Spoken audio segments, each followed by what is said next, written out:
शकुंतला ताई शिक्षा फाउंडेशन ने बच्चों के साथ मनाया नववर्ष। नववर्ष के मौके पर शकुंतला ताई शिक्षा फाउंडेशन द्वारा पिछले 15 वर्षों से चलाया जा रहा है शिक्षण संस्थान, जिसमें स्कूलों के बच्चों के साथ मनाया नववर्ष। इस मौके पर मेधावी छात्रों को शिक्षा में अच्छा प्रदर्शन करने के लिए काफी उपहार भेंट किए गए। जरूरतमंद बच्चों को कॉपी, किताब, पेंसिल और शिक्षा की अन्य सामग्री वितरण की गई। इस अवसर पर समाज में फैल रहे नशे के दर परिणाम के ऊपर और शिक्षा के महत्व के ऊपर बच्चों ने प्रोग्राम पेश किया। इस अवसर पर गांव वेसी जिला मेवात के सरपंच भाई संजय खान की मुख्य अतिथि के रूप में उपस्थित हुए। इस अवसर पर शकुंतला ताई शिक्षा फाउंडेशन के डायरेक्टर राजकुमार जी ने कहा, संगठन की तरफ से ऐसे नेक कार्य करते रहेंगे, कमजोर व शिक्षित लोगों की मदद करते रहेंगे। देखें स्टार न्यूज प्लस के लिए हरियाणा के मेवात से डायरेक्टर राजीव चंदेल की ये रिपोर्ट। मैं आग्रह करूंगा कि ह्यूमन राइट्स के हरियाणा के वाइस प्रेसिडेंट एमपी नॉमिनेटेड व ताई शिक्षा फाउंडेशन के संस्थापक राजकुमार जी से वो आए और अपनी बातों से हमको लाभान्वित करें। राजकुमार जी।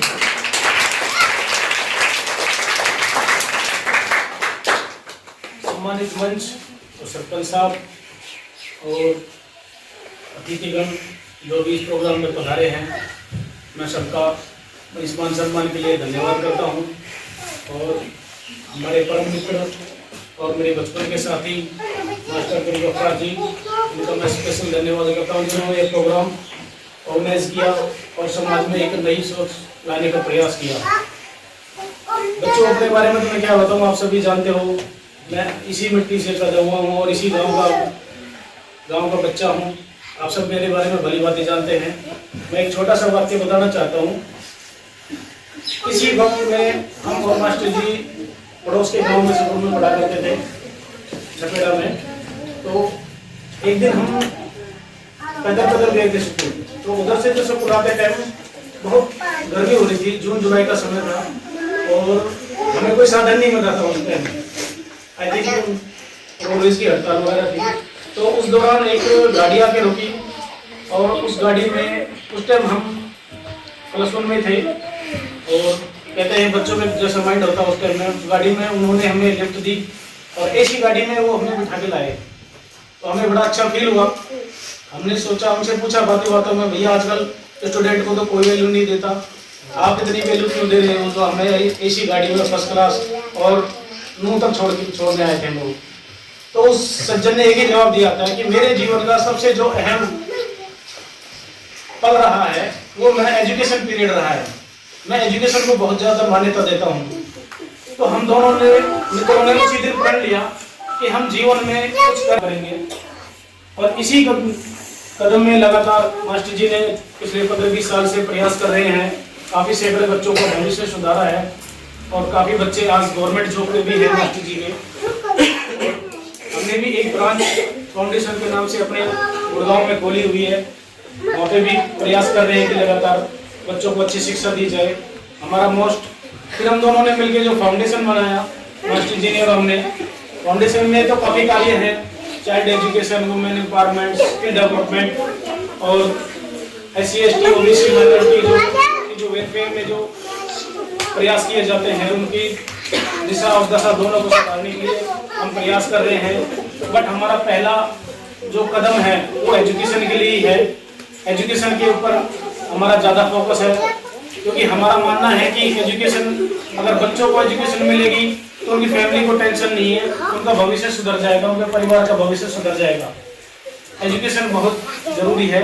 इसलिए हमारा शकुंतला ताई शिक्षा फाउंडेशन का और हम दोनों मित्रों का यही प्रयास है कि हम फाउंडेशन के अंतर्गत आने वाली पीढ़ी जो हमारे बच्चे हैं उनको एक अच्छा भविष्य दें और समाज में जो व्यापक बुराइयां फैली हुई हैं उनको भी काफ़ी हद तक दूर करने का प्रयास है। आने वाले समय में आप देखोगे कि फाउंडेशन के अंतर्गत काफ़ी कुछ एक्टिविटीज़ होने वाली हैं। गांव में चाहे महिलाओं को ट्रेनिंग को लेकर हो, चाहे बड़े बुजुर्ग जिन्होंने अपने टाइम पे शिक्षा नहीं ग्रहण करी, उनको भी थोड़ा शिक्षा ग्रहण करना हो। गरीब कन्याओं की शादी को लेकर हर प्रकार की जो कार्य हैं वो फाउंडेशन के अंतर्गत किए जाएंगे। बट ये हमारा बेसिक है एजुकेशन में हमारा कि हमारे रहते हुए अगर हमारे संज्ञान में बात नहीं आएगी तो अलग बात है। हमारे रहते हुए कोई भी बच्चा किसी भी आर्थिक परेशानी के कारण, किसी सामाजिक परेशानी के कारण शिक्षा से वंचित ना रहे। अगर किसी भाई की नज़र में कोई ऐसा परिवार, कोई ऐसा बच्चा हो जो आर्थिक स्थिति के कारण या किसी प्रॉब्लम से शिक्षा नहीं ग्रहण कर पा रहा हो, तो मैं आग्रह करूंगा कि वो मास्टर जी से संपर्क करें, या लगभग मेरा नंबर भी आप सभी के पास है, वो हमसे भी संपर्क करें, चाहे वो किसी भी एरिया का हो। हम प्रयास करेंगे, अगर अपने गांव का है तो अपने पास स्कूल है, मास्टर जी का कोई इशू नहीं है, और दूसरे गांव का भी होगा या कहीं बाहर का भी होगा तो हम प्रयास करेंगे उनके नियर बाई जो एजुकेशन इंस्टीट्यूट होंगे उनका एडमिशन करा के उसको शिक्षा प्रदान करें। तो धन्यवाद करता हूँ और बच्चों को कामना करता हूँ कि आप अच्छे शिक्षा ग्रहण करें और अपने भविष्य को बनाएं। धन्यवाद।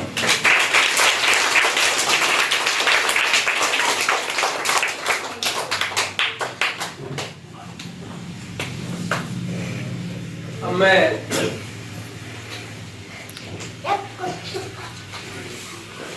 नूह मेवात की शान नूह, हम और सर काफी लंबे समय से इस फील्ड में हैं और काफी मुश्किलातें इसमें आती हैं, इसमें कोई दो राय नहीं है। लेकिन जब भी मुश्किलात आती हैं, हालात विपरीत होते हैं, तो रिजवान सर कहीं बड़े भाई के रूप में हाथ थाम लेते हैं। मेहनत ये गफ्फार की नहीं है, ये मैं इसमें अल्लाह रब्बुल इज्जत का बहुत बड़ा एहसानमंद हूँ कि उन्होंने ये जो इज्जत दी। उसके बाद रिजवान सर ने इतनी मेहनत की कि उन्होंने एक ही बात कही कि आपके गांव का हर एक बच्चा पढ़ा हुआ होना चाहिए। और रिजवान सर के पास में जब हमारी बातें आई तो रिजवान सर ने बड़े दृढ़ता के साथ, बड़े डिटर्मिनेशन के साथ एक ही बात कही कि मैं हूं ना, यानी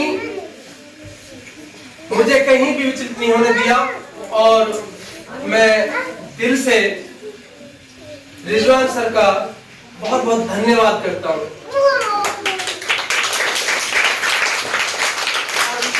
बारे में जितना कहूं उतना कम है। मेरे डिक्शनरी में वो शब्द नहीं है कि मैं रिजवान सर का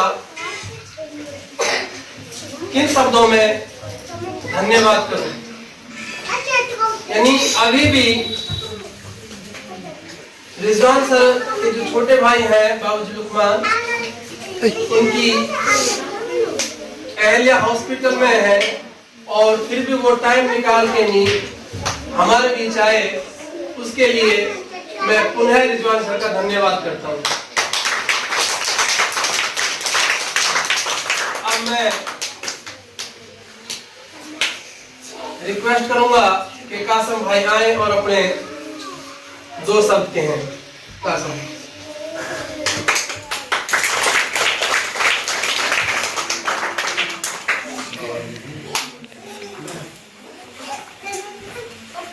बच्चे जो मास्टर जी बोला है कि भाई पढ़ाई सबसे पहला मिला के मिल जाता है। और इसमें जितना पढ़ोगे, जितना ज्ञान मिलेगा, उतना ही आप कामयाब होगे। और मास्टर जी ने भी जो बोला है कि बहुत अच्छे से आपके पीछे मेहनत कर रहे हैं और आप तो ये कहते हैं भाई पढ़ाई पे ध्यान दो, टाइम से टाइम आओ और सब चीज़ों को छोड़ो, पढ़ाई पे ध्यान दो।